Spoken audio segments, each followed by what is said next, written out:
Hello friends, मैं हूं doctor Arpana. आप सब लोगों का स्वागत है मेरे यूट्यूब चैनल में। मैं शेयर करती हूं आप लोगों के साथ कुछ हेल्थ टिप्स, साथ ही हम बात करते हैं बीमारियों के बारे में, कैसे उनके सिम्टम्स के साथ डील किया जाए एंड मोस्ट इम्पॉर्टेंटली होम्योपैथी कैसे आपको मदद कर सकती है। तो दोस्तों, आज हम लोग बात करेंगे स्किज़ोफ्रेनिया के बारे में और होम्योपैथी में कौन सी दवाइयाँ हैं जो आपको मदद कर सकती है।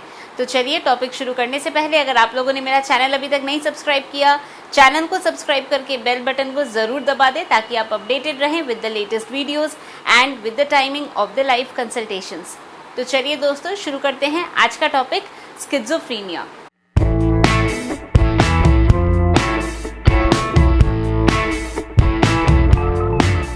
तो स्किज़ोफ्रेनिया ये एक प्रकार का मेंटल डिसऑर्डर है जिसमें क्या रियल है और क्या रियल नहीं है, इसमें डिफरेंस नहीं पता चल पाता। तो जो पेशेंट है उनको समझ नहीं आता कि सच क्या है और झूठ क्या है, तो उनको डिल्यूशंस होते हैं, हेल्यूसिनेशंस होते हैं और वो समझ नहीं पाते हैं कि रियलिटी क्या है और इमेजिनरी क्या है। डिल्यूशंस होता है, उनको लगता है कि मेरे बारे में कोई सोच रहा है, मेरे अगेंस्ट कोई सोच रहा है, मेरे अगेंस्ट कुछ प्लानिंग चल रही है, मेरे को कोई हार्म पहुंचाना चाहता है। हेल्यूसिनेशंस होते हैं, उनको ऐसा लगता है कि हमारे साथ कोई बैठा है, हमारे साथ कोई बात कर रहा है। ऑल्दो रियल में ऐसा कुछ नहीं होता, बट उनको ऐसा हमेशा लगता है कि कोई साथ में है, कोई हमसे बात कर रहा है। कॉग्निटिव प्रॉब्लम होती है, कोई बात उनको एकदम से रिकॉल नहीं होती है, याद नहीं आती है। कम्युनिकेशन में प्रॉब्लम होती है, बोल नहीं पाते हैं और अभी एक बात कर रहे हैं, तुरंत उस बात को छोड़ के किसी और बात पे जंप करेंगे, तो कोई बीच में बातों के बीच में कोई रिलेशन नहीं होता है। इस प्रकार के सिम्टम्स होते हैं। अपने आप को एक्सप्रेस नहीं कर पाते हैं, क्या उनको कहना है, क्या बोलना चाहते हैं वो नहीं कर पाते। सोशली अपने आप को विड्रॉ कर लेते हैं। तो ये सिम्टम्स होते हैं जो हम स्किज़ोफ्रेनिया में हमें देखने को मिलता है। तो कुछ फैक्टर्स होते हैं, कुछ ट्रिगरिंग फैक्टर होते हैं जिसकी वजह से स्किज़ोफ्रेनिया होने के चांसेस बढ़ जाते हैं। तो अगर फैमिली में कोई टेंशन रहती है या बचपन में मदर या फादर की डेथ हो जाए तो वो एक गहरा एक इम्प्रेशन रहता है बच्चों के दिमाग में, तो ऐसे बच्चों को आगे चल के स्किज़ोफ्रेनिया होने के चांसेस हो जाते हैं। अगर कोई इंसल्ट हुआ है, कोई डीप इंसल्ट हुआ है, ट्रॉमा है, अब्यूज़ है, मेंटल अब्यूज़ है, तो स्किज़ोफ्रेनिया हो सकता है। इसके साथ साथ कुछ दवाइयाँ होती हैं, साइकोट्रोपिक ड्रग्स, उसकी वजह से हो सकती है। ऑटो इम्यून डिजीज़ेस में ऐसा हो सकता है। और अगर टॉक्सिन्स का एक्सपोजर हो रहा है, फीटल लाइफ में अगर टॉक्सिन्स का एक्सपोजर हो रहा है तो भी ऐसी समस्या हो सकती है। तो ये कुछ ट्रिगरिंग फैक्टर हैं जिसके वजह से होने की संभावना बढ़ जाती है।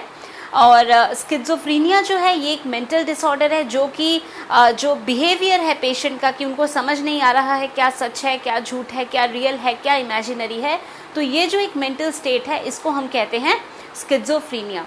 एक मूवी मैंने देखा था तो उसमें दिखाया था कि एक साइंटिस्ट था, बहुत ज़्यादा वो एक लर्नेड इंसान था। तो बेसिकली क्या होता था, उसको हमेशा लगता था कि मेरे आसपास और लोग हैं और मेरे से बात कर रहे हैं, तो उसको दिख रहा था कि कोई है, बट रियल में ऐसा नहीं था। तो बेसिकली हेल्यूसिनेशन हो रहा है, लोग हेल्यूसिनेट कर रहे हैं कि कोई साथ में है, कोई हमसे बात कर रहा है, पर रियल में ऐसा कुछ नहीं है। तो ये जो स्टेट है इसको हम कहते हैं स्किज़ोफ्रेनिया। तो चलिए अब बात करते हैं कि स्किज़ोफ्रेनिया की अगर समस्या है तो होम्योपैथी कैसे आपको मदद कर सकती है।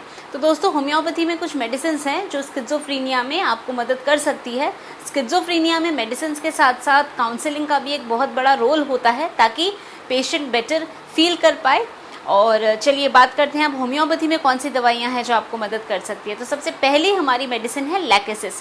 लैकेसिस में हम क्या देखते हैं कि जो पेशेंट है उसको बहुत ज़्यादा शक होता है दूसरे के ऊपर, बहुत ज़्यादा वो सस्पेक्ट करता है कि शायद मेरे अगेंस्ट कोई कुछ सोच रहा है, शायद मुझे कोई नुकसान पहुंचाना चाहता है, शायद मुझे कोई हार्म करना चाहता है। तो हमेशा ऐसी फीलिंग होती है। तो अगर ऐसे पेशेंट जो होते हैं उनको लैकेसिस मेडिसिन बहुत अच्छा काम करती है। दोस्तों, नेक्स्ट हमारी मेडिसिन है एनाकार्डियम। एनाकार्डियम में हम क्या देखते हैं कि पेशेंट ऐसा कहता है कि मुझे आवाज़ें सुनाई देती हैं, जो लोग जिनकी डेथ हो गई है उनकी आवाज़ें सुनाई देती है, वो उनको कुछ कहने को कह रहे हैं और वो दूसरों को कर्स करते हैं। तो एक कांस्टेंट उनको रहता है कि दूसरों को गलत बोलना है, गंदा बोलना है, तो स्वेर एंड कर्स करना। तो ऐसी बिहेवियर होती है और उनको हमेशा वॉइसेस, आवाज़ें सुनाई देती है। तो जो ऐसे केसेस अगर हैं तो एनाकार्डियम मेडिसिन आपको मदद कर सकती है। दोस्तों, नेक्स्ट हमारी मेडिसिन है हायोसाइमस। हायोसाइमस में हम क्या देखते हैं कि पेशेंट को इतना ज़्यादा शक होता है कि वो कुछ भी खाना या पीना, कुछ भी पीता है, खाता है, तो उसको लगता है कि शायद इसमें कुछ मिला दिया है, शायद इसमें कुछ जहर मिला दिया है, कोई पॉइज़न मिला दिया है, शायद मुझे कोई मारना चाहता है। तो ऐसा एक सिम्टम, ऐसा एक थॉट दिमाग में हमेशा आता है कि खाने पीने की चीज़ में शायद कुछ मिला दिया है, टू द स्टेट कि वो हो सकता है खाना पीना एकदम छोड़ दे, क्योंकि उनको इतना शक होता है कि मेरे खाने में किसी ने कुछ मिला दिया है क्योंकि वो मुझे मारना चाहते हैं। तो ऐसे सिम्टम्स अगर हैं तो हायोसाइमस मेडिसिन मदद कर सकती है। दोस्तों नेक्स्ट हमारी मेडिसिन है बेराइटाकाब। बेराइटाकाब में हम क्या देखते हैं कि बेराइटाकाब के पेशेंट को लगता है, जो स्किज़ोफ्रेनिया से सफ़र कर रहे हैं, उनको ऐसा लगता है कि मेरे पीठ पीछे लोग मेरा मजाक उड़ा रहे हैं, मेरे ऊपर लोग हंस रहे हैं, मेरे पीछे वो मेरा मजाक करते हैं। तो ऐसी एक थॉट हमेशा रहती है। तो अगर ऐसी पर्सनैलिटी है तो बेराइटाकाब मेडिसिन मदद कर सकती है। दोस्तों नेक्स्ट हमारी मेडिसिन है स्ट्रेमोनियम। स्ट्रेमोनियम में हम क्या देखते हैं कि पेशेंट को ऐसा लगता है कि उनमें कोई सुप्रीम पावर है, वो भगवान के साथ कनेक्ट हो सकते हैं, वो भगवान के साथ बात कर सकते हैं। तो उनको ऐसा लगता है कि जो स्पिरिट्स हैं या गॉड है वो उनसे बात करते हैं, वो उनसे कनेक्ट हो सकते हैं। लोगों को भी कहते हैं कि हम भगवान के साथ बात कर सकते हैं, हमारी एक कनेक्टिविटी है उनके साथ। तो ऐसी उनको फीलिंग होती है। तो अगर ऐसा फील हो तो स्ट्रेमोनियम जो मेडिसिन है वो मदद कर सकती है। दोस्तों स्किज़ोफ्रेनिया एक क्रॉनिक कंडीशन है, इसमें डेफिनेटली डॉक्टर को कंसल्ट करना, फिजिशियन को कंसल्ट करना ज़रूरी है, ताकि पूरे केस को लेते हुए कौन सी मेडिसिन देनी है, कितने पोटेंसी में देनी है, कितनी बार रिपीट करनी है, सब कुछ को ध्यान में रखते हुए दवा दे। तो ये कोई एक्यूट बीमारी नहीं है जिसमें कि सेल्फ मेडिकेशन किया जाए। तो डेफिनेटली इस कंडीशन में आपको ज़रूर फिजिशियन को कंसल्ट करके ही मेडिसिन लेनी चाहिए।